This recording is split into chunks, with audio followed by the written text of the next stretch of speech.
Ma quanto è buona la crostata frangipane? È una torta che non delude mai. Ora immaginatela arricchita con le mele. Eccola qua, facciamo insieme la crostata frangipane alle mele.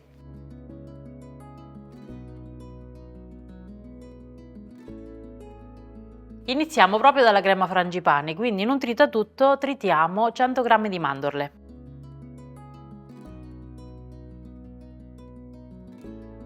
A questo punto in una ciotola mettiamo 100 g di burro ammorbidito a temperatura ambiente. Aggiungiamo 100 g di zucchero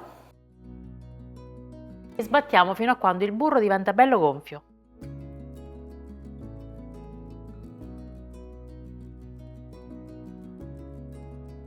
Ora aggiungiamo 2 uova mettendone una alla volta e mescoliamo.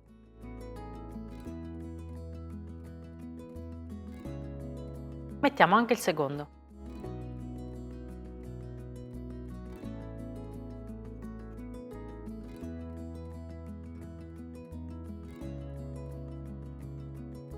Aggiungiamo le mandorle tritate, 40 g di farina e una fialetta di aroma mandorla e diamo un'ultima mescolata.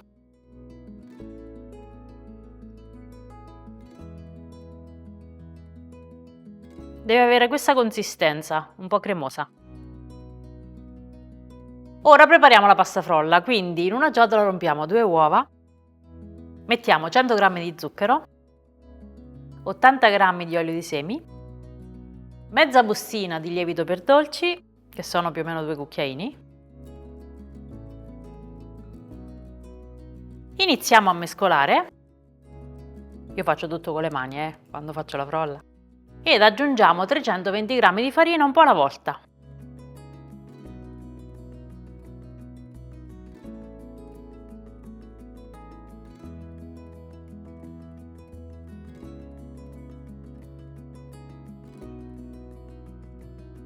Quando l'impasto diventa un po' più consistente, continuiamo a lavorarlo sul piano.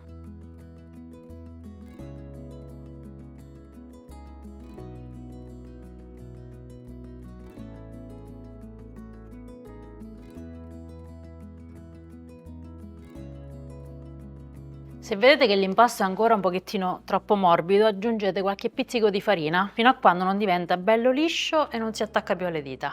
Deve venire così. La frolla è pronta, quindi ne prendo 2/3 e la stendo. Quindi prendiamo un foglio di carta forno, lo infariniamo per bene e col mattarello stendiamo per formare un disco. Con la carta forno è tutto più semplice perché la possiamo girare, quindi il disco ci viene un pochettino più preciso e sarà anche più facile poi metterla all'interno della teglia. Lo spessore deve essere di circa mezzo centimetro. Prendiamo una teglia unta e infarinata, questa ha il diametro di 26 cm, però se ce l'avete da 24, ce l'avete da 28 va bene lo stesso, vi verrà una crostata più o meno alta. Prendiamo la carta forno e sistemiamo all'interno della teglia la base di frolla.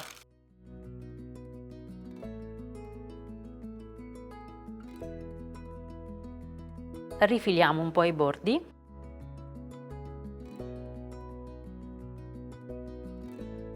Se vediamo che sopra la frolla è rimasta un po' troppa farina, con un pennellino la togliamo.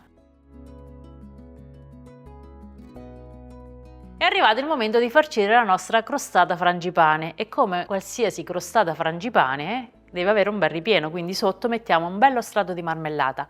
Io ho scelto la marmellata d'albicocche e sono 250 grammi.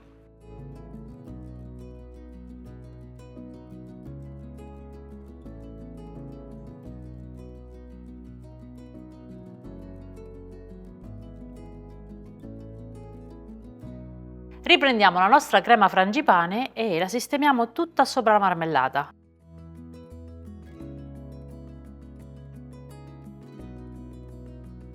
La allarghiamo per bene.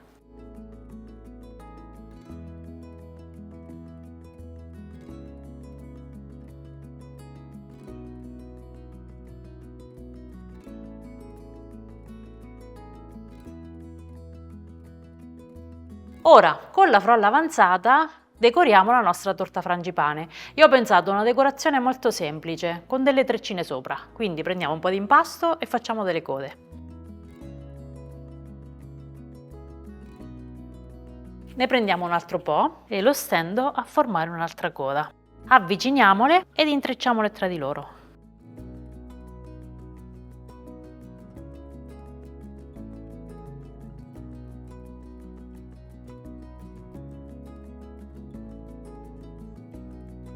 Allora, mi è venuta un po' troppo lunga e quindi quando la porterò qua probabilmente si spezza, quindi faccio prima io, la rompo in due e sistemo questa treccia sui bordi della crostata. Faccio ancora un altro pezzetto di treccia per chiudere questa parte.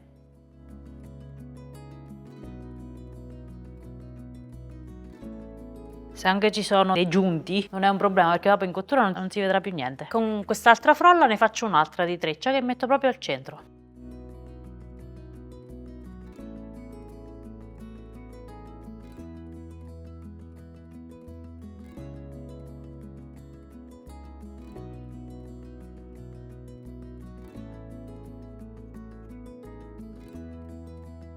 È una crostata frangipane alle mele, quindi non possono mancare le mele, ne serviranno 2 e io le taglio a fettine sottili con tutta la buccia.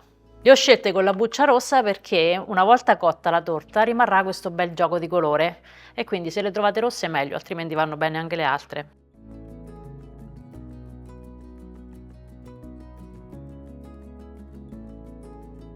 E ora le sistemiamo sopra la crostata come a formare un fiore.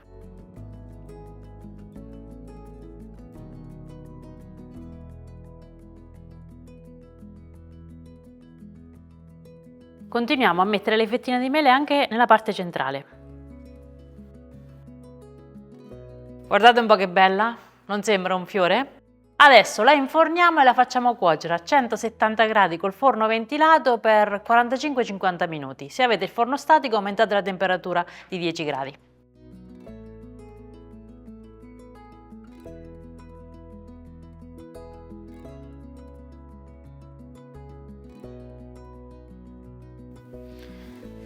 Ed eccola qua.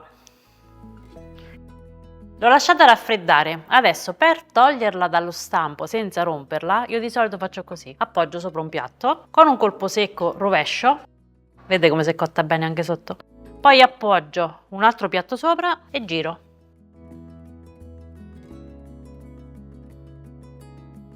È già bella così, però rendiamola anche un po' brillante, quindi spennelliamola con un po' di marmellata di albicocche, così verrà tutta bella lucida.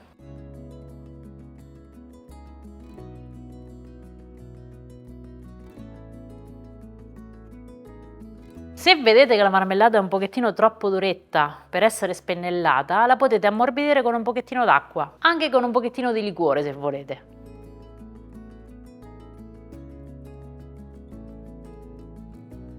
Ok, prima di tagliarla e di farvi vedere anche l'interno e naturalmente di fare l'assaggio vi do giusto qualche consiglio. Se volete fare questa torta frangipane senza glutine, si può fare. Per la frolla basta sostituire la quantità di farina 00 con 230 g di farina di riso e 90 g di amido di mais o fecola di patate. Per la crema frangipane, dove all'interno c'è lo stesso la farina, basta sostituirla con 30 g di amido di mais oppure di fecola di patate e avremo la versione senza glutine. Come avete visto io ho fatto la mia classica pasta frolla all'olio perché si prepara in un attimo, non ha bisogno di riposo in frigorifero e soprattutto è molto elastica e quindi mi permette di fare queste decorazioni con le treccine. Però se preferite una frolla classica basta sostituire gli 80 g di olio di semi con 100 g di burro ammorbidito a temperatura ambiente. So già che mi chiederete, ma Benedetta, per fare la crema frangipane bisogna utilizzare per forza il burro? Si può sostituire con l'olio? Allora io ho fatto un paio di prove. La preferisco col burro, semplicemente perché la versione con l'olio, anche se ne utilizziamo in minore quantità rispetto al burro, rimane un pochettino umida. Sembra quasi che resti un po' cruda, quindi io vi consiglio di utilizzare la classica col burro. Se però volete provarci, sostituite i 100 g di burro con 80 g di olio di semi.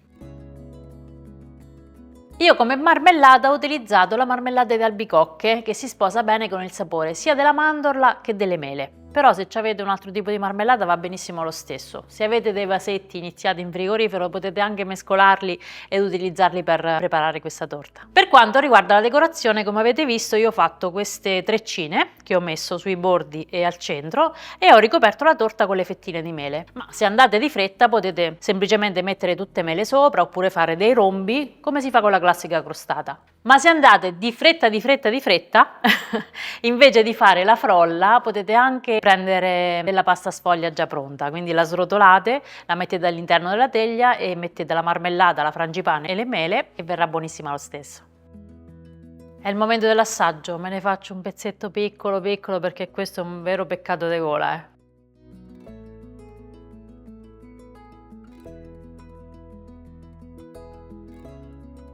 Andrebbe servita con un piattino e una forchettina, perché se lo merita, però io la mangio così. Vabbè, che ve lo dico fa? Buonissima, fatela e fatemi sapere. Ci vediamo alla prossima ricetta, ciao!